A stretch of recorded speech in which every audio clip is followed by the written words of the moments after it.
بسم اللہ الرحمن الرحیم۔ حضرت ابراہیم علیہ السلام کے بیٹے حضرت اسماعیل علیہ السلام کے 12 بیٹے تھے۔ ان کی نسل اس قدر ہوئی کہ مکہ مکرمہ میں نہ سما سکی اور پورے حجاز میں پھیل گئی۔ ان کے ایک بیٹے کیدار کی اولاد میں عدنان ہوئے۔ عدنان کے بیٹے معاد اور پوتے کا نام نزار تھا۔ نزار کے 4 بیٹے تھے، ان میں سے ایک کا نام مزر تھا۔ مزر کی نسل سے قریش بن مالک پیدا ہوئے، یہ فہر بن مالک بھی کہلائے۔ قریش کی اولاد بہت ہوئی، ان کی اولاد مختلف قبیلوں میں بڑھ گئی۔ ان کی اولاد میں قصی نے اقتدار حاصل کیا۔ قصی کے آگے 3 بیٹے ہوئے، ان میں سے ایک عبد مناف تھے، جن کی اگلی نسل میں ہاشم پیدا ہوئے۔ ہاشم نے مدینہ کے ایک سردار کی لڑکی سے شادی کی۔ ان کے یہاں ایک لڑکا پیدا ہوا، اس کا نام شیبہ رکھا گیا۔ یہ پیدا ہی ہوا تھا کہ ہاشم کا انتقال ہو گیا۔ ان کے بھائی مطلب مکہ کے حاکم ہوئے۔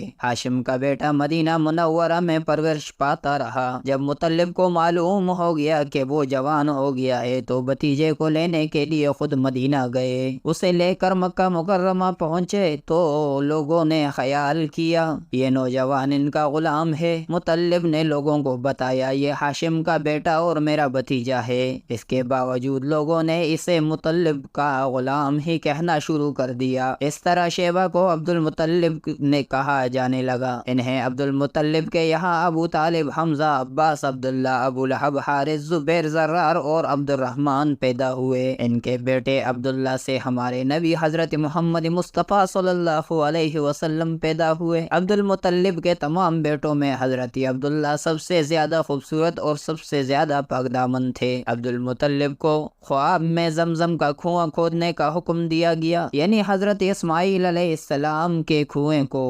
اس کنویں کو قبیلہ جرہم کے سردار مزاز نے پاٹ دیا تھا۔ قبیلہ جرہم کے لوگوں نے اس زمانہ میں مکہ کے سردار تھے۔ قبیلہ جرہم کے لوگ اس زمانہ میں مکہ کے سردار تھے، بیت اللہ کے نگراں تھے۔ انہوں نے بیت اللہ کی بے حرمتی شروع کر دی۔ ان کا سردار مزاز بن عمرو تھا، وہ اچھا آدمی تھا۔ اس نے اپنے قبیلے کو سمجھایا کہ بیت اللہ کی بے حرمتی نہ کرو، مگر ان پر اثر نہ ہوا۔ جب مزاز نے دیکھا کہ ان پر کوئی اثر نہ ہوتا تو قوم کو اس کے حال پر چھوڑ کر وہاں سے جانے کا فیصلہ کیا۔ اس نے تمام مال و دولت، تلواریں اور زریں وغیرہ خانہ کعبہ سے نکال کر زمزم کے کنویں میں ڈال دی اور مٹی سے اس کو پاٹ دیا۔ کنواں اس سے پہلے ہی خشک ہو چکا تھا، اب اس کا نام و نشان مٹ گیا۔ مدتوں یہ کنواں بند پڑا رہا۔ اس کے بعد بنو خزا کے بنو جرہم کو وہاں سے مار بگایا۔ بنو خزا نے بنو جرہم کو وہاں سے مار بگایا۔ بنو خزا اور قصی کی سرداری کا زمانہ اسی حالت میں گزرا۔ کنواں بند رہا یہاں تک کہ قصی کے بعد عبد المطلب کا زمانہ آ گیا۔ انہوں نے خواب دیکھا۔ خواب میں انہیں زمزم کے کنویں کی جگہ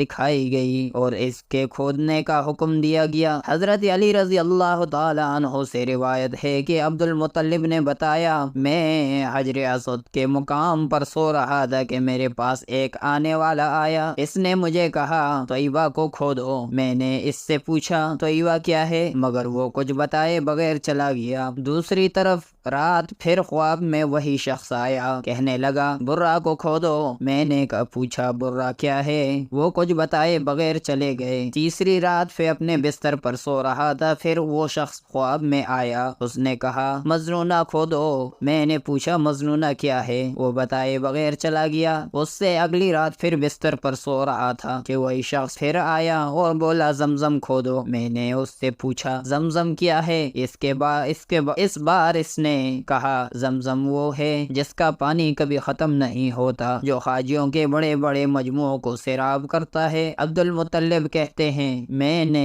اس سے پوچھا یہ کنواں کس جگہ ہے، اس نے بتایا جہاں گندگی اور خون پڑا ہے اور کوا ٹھونگے مار رہا ہے۔ دوسرے دن عبد المطلب اپنے بیٹے حارث کے ساتھ وہاں گئے۔ اس وقت ان کے یہاں یہی ایک لڑکا تھا۔ انہوں نے دیکھا وہاں گندگی اور خون پڑا تھا اور کوا ٹونگے مار رہا تھا۔ اس جگہ کے دونوں طرف بت موجود تھے اور یہ گندگی اور خون دراصل ان بتوں پر قربان کیے جانے والے جانوروں کا تھا۔ پوری نشانی مل گئی تو عبد المطلب کدال لے کر آئے اور کھدائی کے لیے تیار ہو گئے، لیکن اس ہوا قریش وہاں آ پہنچے۔ انہوں نے کہا اللہ کی قسم ہم تمہیں یہاں کھدائی کرنے نہیں دیں گے، تم ہمارے ان دونوں بتوں کے درمیان کنواں کھودنا چاہتے ہو جہاں ہم ان کے لیے قربانیاں کرتے ہیں۔ عبد المطلب نے ان کی بات سن کر اپنے بیٹے حارث سے کہا تم ان لوگوں کو میرے قریب نہ آنے دو، میں کھدائی کا کام کرتا رہوں گا، اس لیے کہ مجھے جس کا حکم دیا گیا ہے میں اس کو ضرور پورا کروں گا۔ قریش نے جب دیکھا کہ وہ باز آنے والے نہیں تو رک گئے۔ آخر انہوں نے کھدائی شروع کر دی۔ جلد ہی کنویں کے آثار نظر آنے لگے۔ یہ دیکھ کر انہوں نے کہا اللہ اکبر کا نعرہ لگایا اور پکار اٹھے یہ دیکھو یہ اسماعیل علیہ السلام کی تعمیر ہے۔ جب قریش نے یہ دیکھا کہ انہوں نے کنواں تلاش کر لیا تو ان کے پاس آ گئے اور کہنے لگے عبد المطلب اللہ کی قسم یہ ہمارے باپ اسماعیل علیہ السلام کا کنواں ہے اور اس پر ہمارا بھی حق ہے، اس لیے ہم اس میں تمہارے شریک ہوں گے۔